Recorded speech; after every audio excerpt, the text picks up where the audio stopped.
Muito bem, boa tarde. Vamos iniciar então o nosso comentário de fechamento de terça-feira, dia 7 de julho de 2015. Tudo bem? Quem conversa com vocês é Fábio Figueiredo, Vlad, como a maior parte dos amigos aqui no site Leandro Stormer, no YouTube, me conhece. Trago para vocês então as atualizações dentro dos modelos operados aqui pela equipe. Em seguida, abordo a movimentação dos principais ativos e no terceiro momento a gente abre para a interação entre os participantes. Quem acompanha a gravação e quer enviar sua dúvida, solicitar a avaliação de algum ativo, pode entrar no nosso site, o fórum da leandrostormer.com.br, ou sem maiores problemas pode aqui embaixo do vídeo, né, nas perguntas ali interagir dentro do próprio YouTube, não há nenhum problema. Vamos dar uma olhada então na movimentação do mercado? Então, na tela, o gráfico do índice Bovespa, que vai deixando um candle comprador, revertendo a movimentação negativa apresentada até a primeira parte do pregão. Né? O Ibovespa chegou a estar caindo em mais de 2%. E a gente tem o Ibovespa se segurando com todas as forças em cima de um suporte relevante, que é nada mais nada menos os topos anteriores aqui, né, que é o topo dado pela máxima de fevereiro e a máxima de março. Fábio, tu não está exagerando dizendo que é um suporte importante? Olha, dentro do ponto de vista gráfico, principalmente na ótica do semanal, nós estamos tendo nada mais nada menos que o teste da cabeça do pivô de alta. Lembro que até mesmo no Visão LS agora de junho eu fui bastante ousado, né? Porque o mercado estava com as bandas bastante estreitas, o Bollinger Banduit em seu nível mínimo histórico, né? Ou seja, o mercado gritando uma explosão, a expectativa era que o mercado perdesse para baixo no diário. Porém, a estatística associada a julho não traz a expectativa de grandes movimentos, né? Julho nos últimos 20 anos teve a menor volatilidade dos meses do ano. Tá? Então eu fui ousado o suficiente em dizer que existe grande chance do mercado romper falso, né, para baixo. Não está consolidado ainda o rompimento falso, né? O mercado teria que voltar para dentro da congestão, mas com esse candle, né, com o volume que voltou, percebe que o volume é o maior aí dos últimos 15 dias aproximadamente, o mercado vai conseguindo se segurar com uma certa potência. Também o que me chama a atenção é o seguinte, em relação a essa última perna de alta, a perna iniciada aqui em 26 de março, que foi até o dia 5, nós temos uma retração de Fibo que é a retração de 76,4. É uma retração um pouquinho exótica. Tá? Em relação à perna do dia 13 de março até o dia 6 de maio, aqui em amarelo, nós temos a retração de 618. Em relação a toda a perna de alta iniciada desde dezembro, nós temos nesse patamar um cluster de Fibo. Aqui a retração de 50%. Tá? Então é de fato um patamar importante e talvez essa seja a explicação gráfica do porquê que o mercado está com grande dificuldade de tomar uma direção baixista plena. No intraday, tivemos um movimento forte do índice futuro, muito bom de ser operado. Tivemos aqui um primeiro movimento muito bonito, em que o mercado acionou então trade às 10h15 da manhã, trade que foi dado ao vivo durante o bate-papo de abertura, enquanto o BIS apresentava. O mercado atingiu a realização parcial e mais tarde, no candle das 12 horas e 45 minutos, high low virou o trade encerrado. Uma bonita operação. O mercado acabou segurando aqui na linha de referência do canal de baixa e depois fez um grande movimento. Já podemos observar até mesmo aqui no gráfico de 240 minutos, marcação de fundo. Quanto ao dólar, um dia também bom dentro da ótica dos day trades. Primeiramente no diário temos o dólar sentindo pressão de venda em cima da linha de referência do possível triângulo simétrico que eu particularmente venho defendendo aí nos últimos chats. Né? Temos o mercado aqui fechando os olhos, né? A gente consegue enxergar um zigue-zague ascendente e a média agora volta a virar para cima, então há um viés altista agora no dólar, tá? Mas a moeda encontra barreira aí na faixa dos 3.216 pontos. No intraday tivemos uma operação no lucro e outra que foi para o loss, tá? A primeira operação no lucro acionada foi às 11 da manhã. Tivemos aqui um primeiro movimento que o mercado chegou a dar quase 27 pontos de lucro. A segunda posição, para ser mais exato, foi fechada com 15 pontos de lucro. Em seguida, tivemos um trade na compra aqui pelo setup 3, né? Setup de comprimento de congestão, que o mercado acabou estopando logo em seguida. Tá? Então no dólar aqui o saldo foi levemente negativo, enquanto no índice o saldo foi bem positivo dessa terça-feira. Commodities, temos o milho num dia mais volátil, voltando para testar a antiga LTB agora como suporte. O milho encontra suporte então nesse patamar de preço. Percebam, quem opera por média móvel de 9, posição que foi feita lá no dia 18, é encerrada hoje. Tá? Eu particularmente opero no after. Então aqui a operação trouxe R$2 de lucro, R$2 no milho, é R$900 por contrato, né? Então uma bonita operação. Quem opera por média agora deve virar a mão. Tá? Quem opera a média sem filtro algum. O boi teve um dia bastante mexido, volátil, né? O boi chegou a apresentar uma queda aí de 1% e se recupera, lembrando que 1% no boi é bastante, né? A volatilidade dos últimos 21 dias na média é 8%, então seria mais de 10% dessa vol. O boi está tentando consolidar um cenário de retorno à média, mas vem apresentando aí grande dificuldade de vencer, né? Percebam que quem montou a operação de retorno à média aqui no dia 2 foi estopado. Quem eventualmente assumiu aqui o mesmo cenário no dia de hoje também foi estopado, né? Então foi um dia bastante mexido no boi. Muito bem. Seguindo com as atualizações. Temos uma atualização hoje em Petrobras, né? A venda que foi dada na sexta. O mercado atingiu a realização parcial exatamente em R$ 11,26.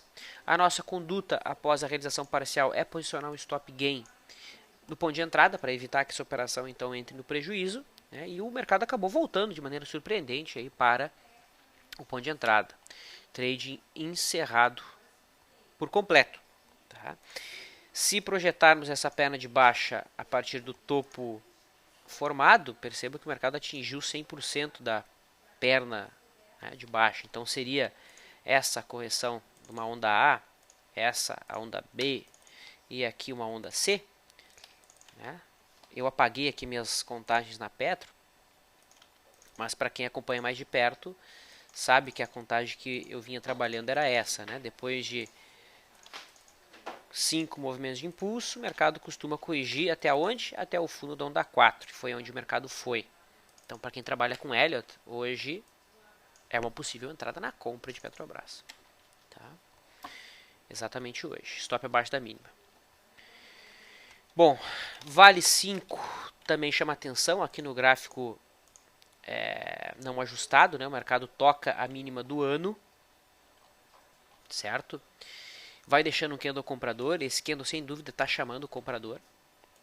Tá? É o tipo de sinal que muita gente gosta de trabalhar.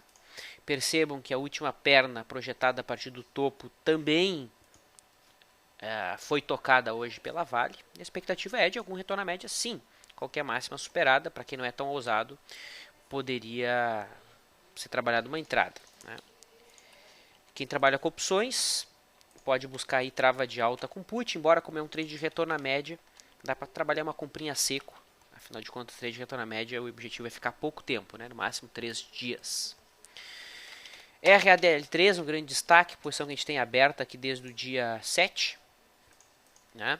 Estamos atualizando o stop para a mínima de hoje. BRFS 3, forte alto, o mercado volta a tocar a zona de resistência. E Gol 4 atinge uma zona de objetivo, que era nada mais nada menos que a mínima do ano de 2013 e a mínima histórica. Tá? expectativa é de algum retorno à média, embora os preços não demonstrem entrada de força compradora, né? Já temos 1, 2, 3, 4, 5, 6, 7 dias de queda consecutivo. É um papel que dá para ficar de olho amanhã para esse tipo de estratégia, porque os preços estão bem distantes da média e fora das bandas de Bollinger. Mercado comentado, eu posso agora iniciar então a interação. O Vieira deu aqui o feedback dele, não aguentei, vendi a RADL hoje com 12,7% de lucro, estava subindo stop a cada nova mínima, mais de 40% da média da volatilidade, tá bom demais. É uma conduta, não te crucifico, Vieira, é uma postura. Aqui a gente é mais, tem que manter seguir a risca o modelo, né? Então, mas eu entendo, quem está conduzindo essa operação em casa é de coçar os dedos, eu concordo completamente. Tá? Então, parabéns aí, o trade é teu, o mérito é completamente teu, parabéns. O curioso é o seguinte, sou novato e gostaria de saber se no home broker das corretoras que vocês utilizam tem que preencher as boletas na mão, digitando o valor e a quantidade, como faço na corretora. Não precisam dizer nomes das corretoras de vocês para fazer propaganda, quero saber se todas são assim. Curioso. A Aliás trabalha com a XP, tá? E a XP você pode utilizar o book de ofertas, né? E ali obviamente você vai ter que digitar na mão as quantidades que você quer. Eu não sei se dá pra ver aqui a boleta, né? Eu acho que não pega, mas enfim, você precisa preencher sim, ativo, quantidade, etc. Se você não quiser fazer isso, o caminho que eu te sugiro é buscar operações automatizadas através do robô, através do MetaTrader. Aí o robô executa para ti, aí você não precisa ficar abrindo boleta. É uma alternativa. O Storm gritou para mim aqui que tem uma ferramenta do Profit Chart, né, onde o método é mais, a abordagem é mais amigável. Embora eu não veja problema nenhum em abrir a boleta, né? A não ser que você seja um scalper, aí talvez você ia precisar de algum atalho no teclado. Que é o que o Profit tem. Que é o que o Profit tem, inclusive. TH, milho, gerou venda? Bom, já comentamos o milho e sim, quem opera média móvel de 9 sem filtro gerou venda. Gerou stop gain da posição comprada no dia 17, saída hoje no after. Lembrem, quem não usa a virada, a confirmação, né, deveria esperar o mercado passar para a mínima de hoje. Eu entro no fechamento. Entro e saio no fechamento.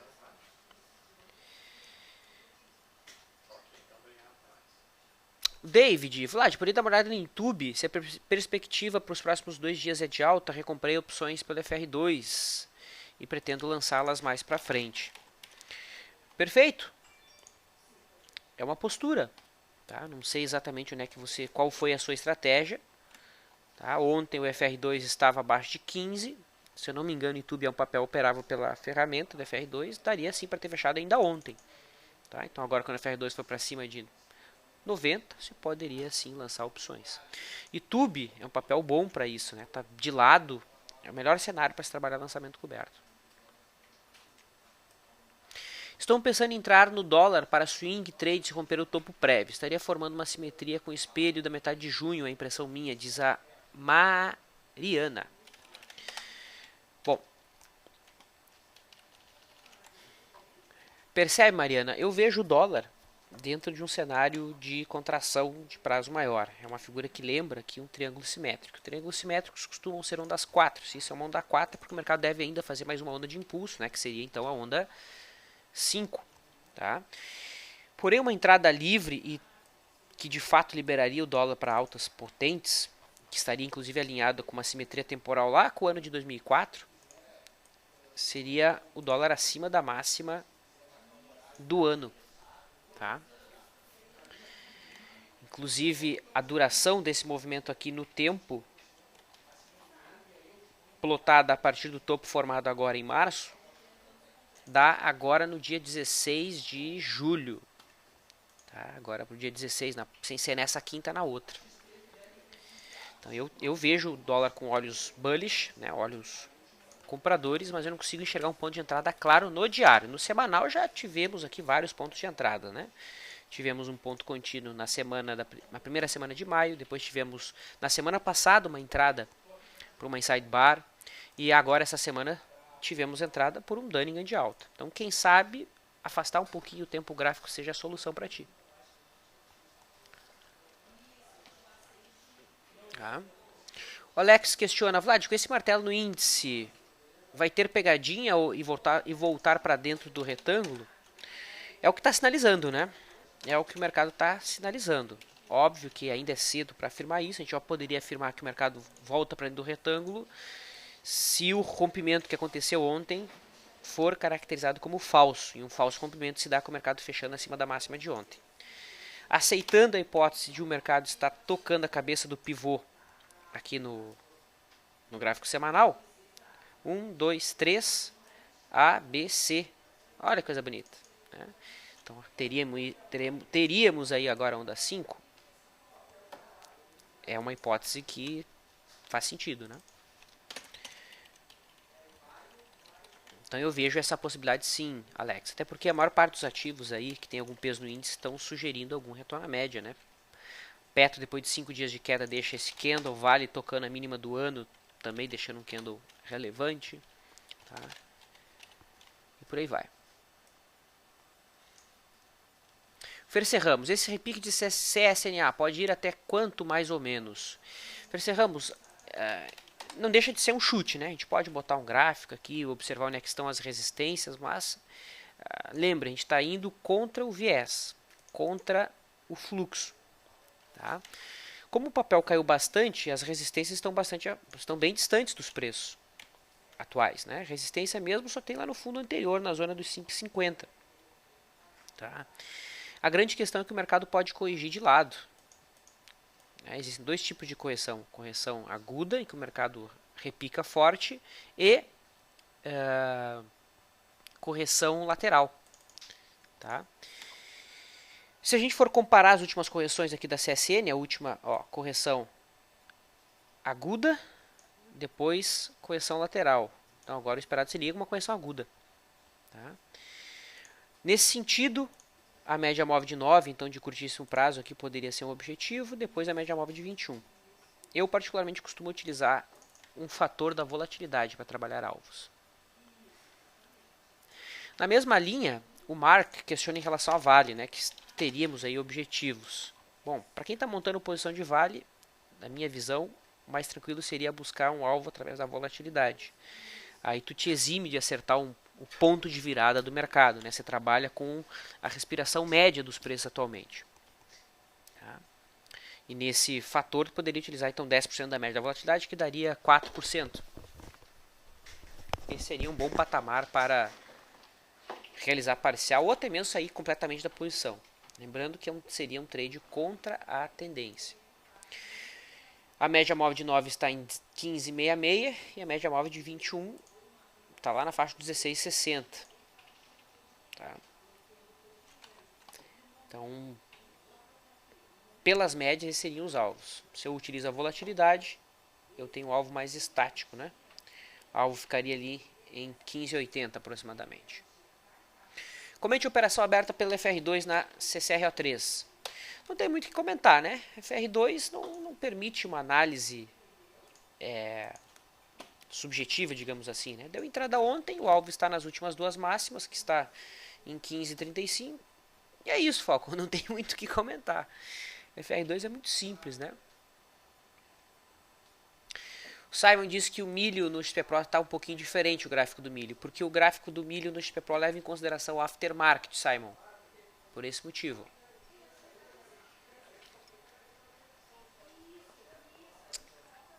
Já respondi aqui a questão do Petit Gâteau sobre a Vale. Tá?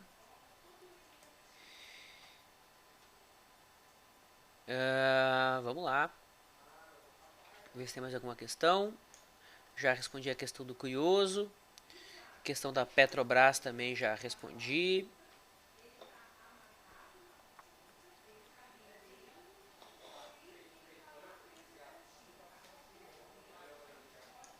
GGBR, então, para Inês a gente fecha. Já até ultrapassei aqui meu tempo planejado, né? Bom, ativo em forte tendência de baixa. Ok? Hoje sugere algum retorno à média, Inês. Por quê? Porque ontem tivemos um candle branco, hoje o mercado superou a máxima. Até onde pode ir esse repique? Bom, fundo anterior é a primeira resistência no preço. Resistência dada por memória de movimentação. Tá? Agora, antes disso, nós temos a média móvel de 9 em 7,20. Tá? E a média móvel de 21 está em 7,80. Tá? Como os preços não chegaram para fora das bandas, a gente não trabalhou trade de retorno à média.